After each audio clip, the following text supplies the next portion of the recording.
नमस्कार। आज हम बीए प्रथम वर्ष कला हिंदी साहित्य के प्रथम प्रश्न पत्र के अंतर्गत सूरदास के पदों के विषय में अध्ययन करेंगे। कृष्ण दर्शन। चितवन रोके हु न रही, श्याम सुंदर सिंधु सन्मुख, सरित उमंगी बही। प्रस्तुत पद में सूरदास जी ने कृष्ण की रूप माधुरी के आकर्षण का चित्रण किया है कि गोपी जो है वो कहती है कि चितवन रोके हूँ न रही। चितवन यानी जो मेरे नेत्र हैं उनको मैं श्री कृष्ण के रूप सौंदर्य को देखने से रोकने पर भी नहीं रोक सकी, यानी उनको बलात् यानी प्रयास पूर्वक रोकने की कोशिश की, पर फिर भी मेरी जो दृष्टि है वो कृष्ण के सौंदर्य को देखने की ओर ही चली जाती है। यानी मेरी जो दृष्टि है वो कृष्ण के सौंदर्य पर टिकी हुई है, तो इसलिए कहती है चितवन रोके हूँ न रही। चितवन यानी जो मेरे नेत्र हैं, मेरी जो दृष्टि है वो उसको मैं श्री कृष्ण के प्रति रोकने पर भी रोक नहीं पाती। श्याम सुंदर सिंधु सन्मुख, सरित उमंगी बही। कि वह कैसी है? वह तो श्याम सुंदर रूपी जो सागर है उसके सामने, सन्मुख यानी सामने, सरित यानी गंगा नदी, तो नदी की तरह वो उमंगित होकर के बह चलती है।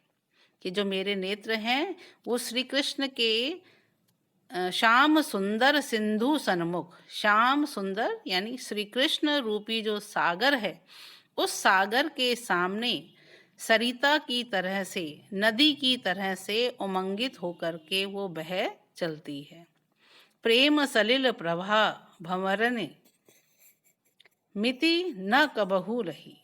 कि प्रेम रूपी जल के प्रवाह और भंवर के रूप में बहती हुई मेरी दृष्टि कभी सीमित या कभी प्रतिबंधित नहीं रही, अर्थात रोकने पर भी नहीं रोकी जा सकी। न कबहू लही यानी खूब रोकने का प्रयास किया लेकिन फिर भी उसको मैं रोक नहीं पाई।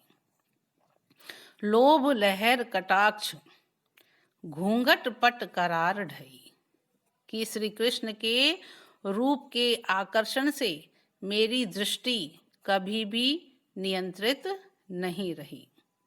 लोभ रूपी लहर, लोभ रूपी लहर से और कटाक्ष से घूंघट के जो पट हैं उन पट रूपी किनारे जो हैं वो क्या हो गए हैं?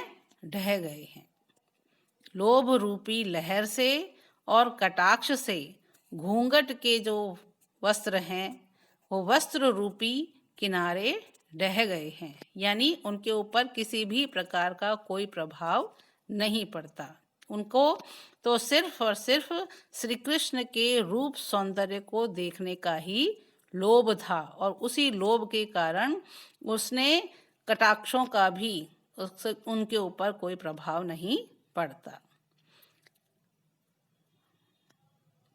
थके पल पंथी नाव धीरज परती नहीं गही। कि जो पलकें हैं, पलक हैं, वो कैसे हैं?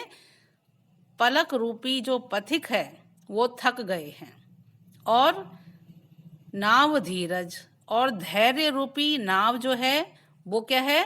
पकड़ी नहीं जा रही, यानी धैर्य भी नहीं रखा जा रहा है और जो पलक हैं वो पलक रूपी पंथी थक गए हैं। मतलब लगातार देखने से पलक थक गई हैं लेकिन फिर भी वो धैर्य नहीं धारण कर रही है, फिर भी उनको लगातार देखे जा रही है, वहाँ से हटाने से भी नहीं हटती दृष्टि। मिली सूर स्वभाव श्याम ही, फेरी हूँ न चही। कि सूरदास जी कहते हैं कि श्याम सुंदर के स्वाभाविक रूप से आकृष्ट होकर के उस गोपी की दृष्टि लौटना नहीं चाहती, मिली सूर स्वभाव श्याम ही, फेरिहु न चही। कि वहाँ से हटाने का भी प्रयास करें लेकिन वहाँ से वो फिर भी नहीं फिरती, यानी वहाँ से लौटती नहीं है या वहाँ से हटती नहीं है। यानी श्री कृष्ण के रूप को देखने की जो चाह है वो उसमें निरंतर बनी रहती है। तो इस प्रकार से इस पद में गोपी के द्वारा कृष्ण के प्रति जो सहज आकर्षण है, उस आकर्षण का स्वाभाविक रूप से वर्णन किया गया है। यहाँ पर अतिशयोक्तिपूर्ण वर्णन देखने को मिलता है। अगला पद है भ्रमर गीत। सूरदास की प्रमुख रचना है भ्रमर गीत, जिसमें भ्रमर को संबोधित करते हुए उन्होंने अपने सभी पदों की रचना की है। तो कहते हैं, आयो घोष बड़ो व्यापारी, लादी खेप गुण ज्ञान जोग की, ब्रज में आन उतारी। कि सूरदास बताते हैं कि भ्रमर गीत के माध्यम से कि श्री कृष्ण जब मथुरा चले जाते हैं और वे फिर गोकुल नहीं आते, तो उन्होंने गोपियों को समझाने के लिए अपना जो सखा है, जो बहुत ही ज्ञानी है, उद्धव, उसको उन्होंने भेजा है। और उद्धव ने गोपियों को योग साधना करने के लिए एक प्रकांड पंडित भेजा है। तो वो उद्धव जो है वो प्रकांड पंडित होने के नाते वो वहाँ पर आते हैं और गोपियों को निर्गुण निराकार ब्रह्म की उपासना करने का उपदेश देते हैं। तब उनके प्रति झुंझलाकर के गोपियाँ जो हैं उनके बारे में आपस में बात करती हैं, उसी का यहाँ पर वर्णन है। आयो घोष बड़ो व्यापारी। कि सूरदास कहते हैं कि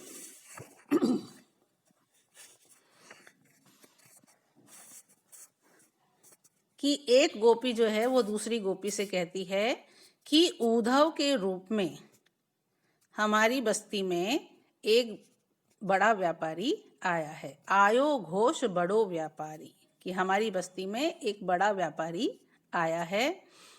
लादी खेप गुण ज्ञान जोग की, ब्रज में आन उतारी। कि यह गुण ज्ञान और योग की गठरी वो बांध करके लाया है।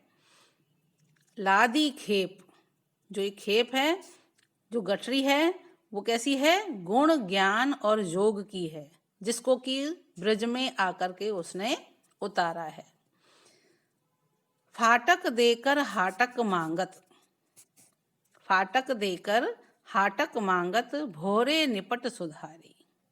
कि वह ज्ञान योग जैसी जो फटकन है, यानी जो व्यर्थ की वस्तु है, उस व्यर्थ की वस्तु को दे करके उसके बदले में हमसे हाटक, यानी जो श्री कृष्ण रूपी जो सोना है, उस सोने को वो मांग रहे हैं।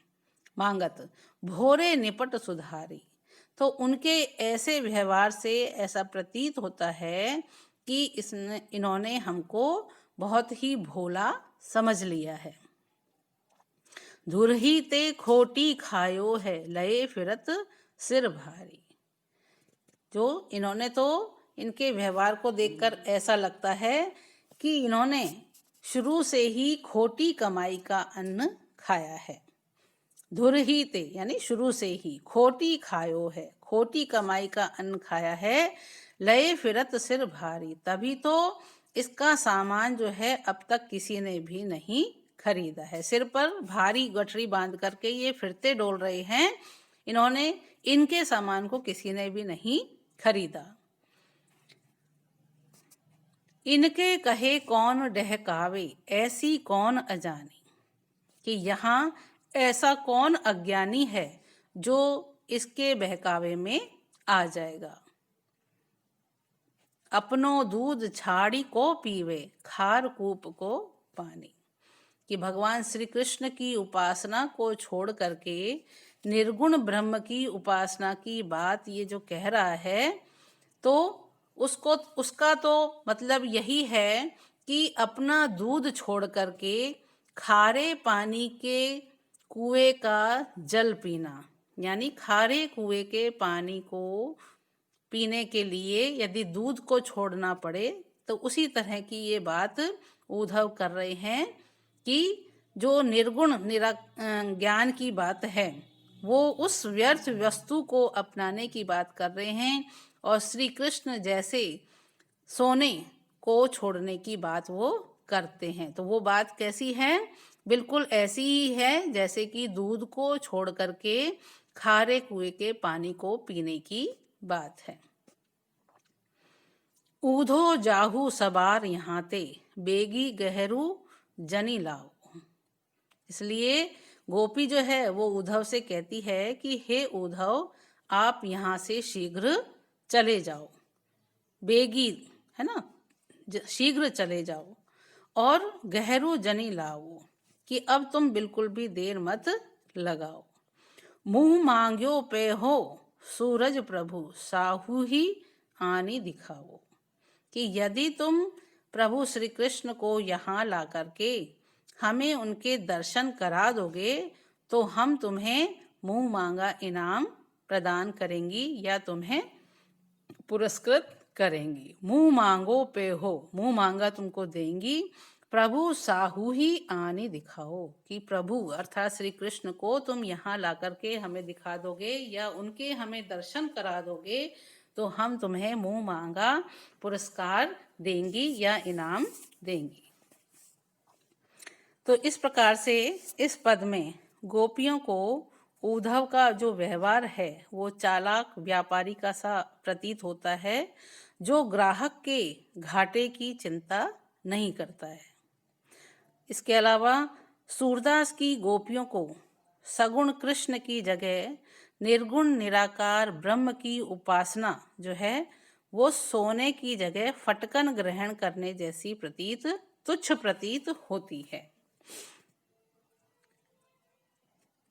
इस पद में लाक्षणिकता है, चित्रात्मकता है, रूपक अलंकार है, दृष्टांत है और अन्योक्ति अलंकार है। आज के व्याख्यान में इतना ही। धन्यवाद।